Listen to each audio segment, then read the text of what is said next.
one thing I'll say before Zim jumps in here, I don't know if how many people got to catch Joe Burrow's press conference. I That had to caught be it. some of the most depressing shit I've ever seen, respectfully. Yeah, I mean, we were down, after we were tied. Then we didn't get the fourth down. And then they kicked the field goal, and we're down 10 at that point.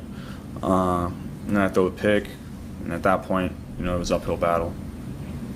What do you feel like today and the result, the way it went down, says about your guys' team and where you guys are at in terms of an ability to dig out of this hole right now? We're not good enough. So we got to get better. I've never seen him like that before.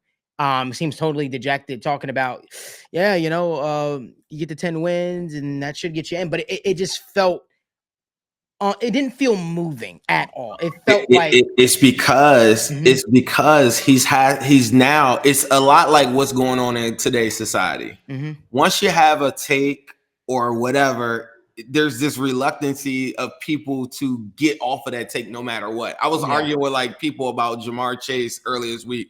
These are people that I pulled receipts on that said Jamar Chase is barely a top 10 wide receiver, because they're so caught on trying to be right with a take. They can't get out of their head that they were wrong, and it's okay to be wrong, right? Yeah. And I'm not saying that Joe Burrow is wrong or anything, but all this time, think about it. I pay attention to everything Joe Burrow says. When we won and we got to the playoffs and we won the division twice, he came to the podium and said, yeah, this is the standard. So he can't now come back now and be like, you know what? I was wrong. The standard's lower now. Right. Like he still has to stay consistent with his message. Right. The problem is, I think they lack so much leadership. And to people's point of Zach Taylor, I think it starts right there. Like like this PR campaign that he's on, he moves like a politician. Like everything is like customer service driven. Like, we got ourselves in a hole. There's never like this fire. And if they have fire behind the scenes, maybe we just don't see it, whatever. But yeah, he doesn't challenge them enough. And I think that that's a big part of like what's going on. The personnel I talked about, like defensively or whatever, I don't think they have that. I really don't. I think once Dax Hill went down, I don't think that they have the covers to stop any team with any. Like, I think we're about to see wide receivers that are less than go and cook us up. Like that, I really believe that. Yeah. And then the offense isn't good enough to match that every single week. Even if T. Higgins is there, I just don't see them as a 30-point squad every single week because they make too many mistakes. And even on the first drive, as good as it was, I thought that was maybe the best drive of the season. Mm-hmm. After that, he's forced to make so many tight window throws. He's forced to do so many crazy things that I don't think people understand. When you go watch these other teams play, like particularly like the Ravens, bro is throwing screen, run, successful run. Then he could throw a deep run. Bro is forced to throw so much tight window stuff, even when the offense is scoring. And I don't think you got to go watch other games and just he's asked to do way too much. Way too much. Like way too much, bro. And it just seems so difficult and so challenging. Something I want to touch on really quickly.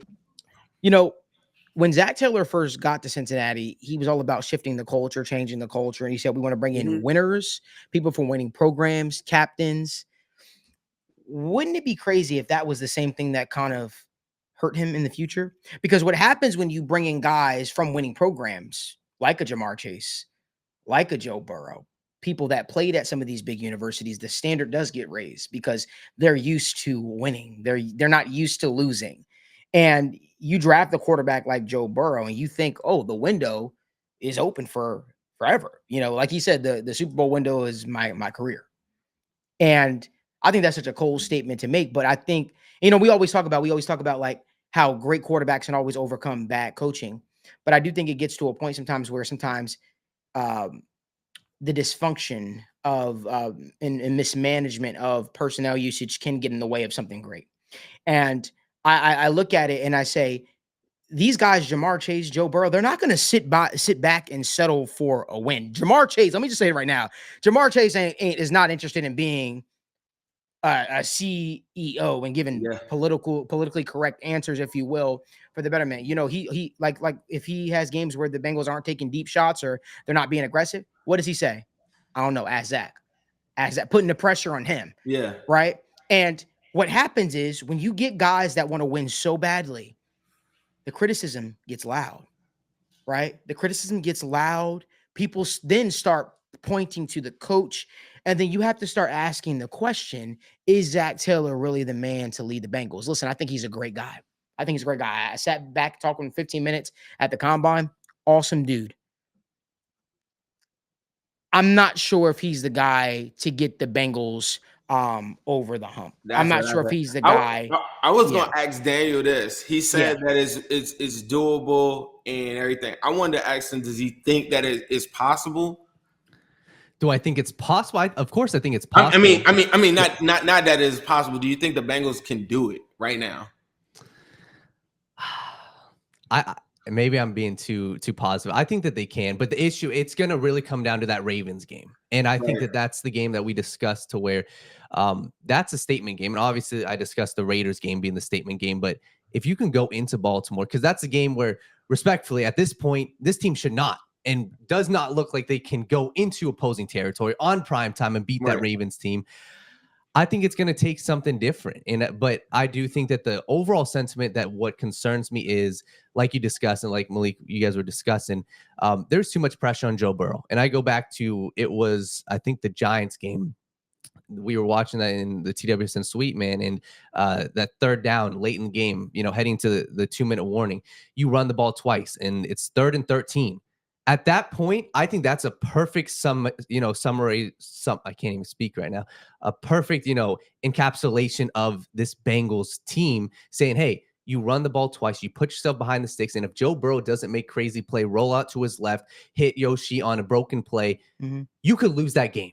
And I think that's exactly where the Bengals are right now. So do I think it happens? I think it's definitely not likely, but that's what I'd be pinpointing. Hey, Thursday night football, if you can go out, beat the Ravens, you're still looking fine to make the playoffs. But we have to ask this question, though. At what point, do we really think that Zach can corral the troops to make this happen? Because I'm being honest with you, this is going to be predicated on Joe Burrow. If Joe Burrow and company can uplift this team and go forward. I don't think, listen, you got smacked in the mouth by the Commanders. You got punched in the mouth by a new coach in Gerard Mayo, and you lose. Listen, I'm all about finding a way to win, right? The margin for error in the NFL is so small. But, like, you can have bad games, right? We've seen the Chiefs have bad games. The thing is, the teams that have bad games, teams that have championship aspirations, they find a way to win. Exactly. You don't let a first-time head coach in Gerard Mayo come into your house when you are the team with all the championship aspirations locked and loaded, the one season where Joe Burrow has a full, healthy offseason, and you get out-coached and punched in the mouth by a rookie coach and a journeyman in Jacoby Brissett at quarterback, who you also allowed to run on you. Like, to me, there are some fundamental issues with this team, and it's like, you think they're going to go into Baltimore on Thursday night football and beat that team? I'd love to say that they would. I would love to be the guy because guess what? If they ever rattle off a couple wins, I'll be there. I'll be trying to link up with Zim, and we'll try to see if we can meet up and go to that game. But listen, I'm also not dumb to the fact, and I'm not saying you are either, but I'm just saying I'm not dumb to the fact that there is an issue. There is an issue here, and I think that you are holding on by a thread to the belief, of these players, believing in Zach Taylor, believing if Zach Taylor could be the guy to help push this team forward. Like, you're 0-4 at home in the jungle. Yeah. Like, you were controlling the game against the Eagles, and you just find a way to screw it. It just feels different now. It is kind of hard to explain. It just feels different. Yeah.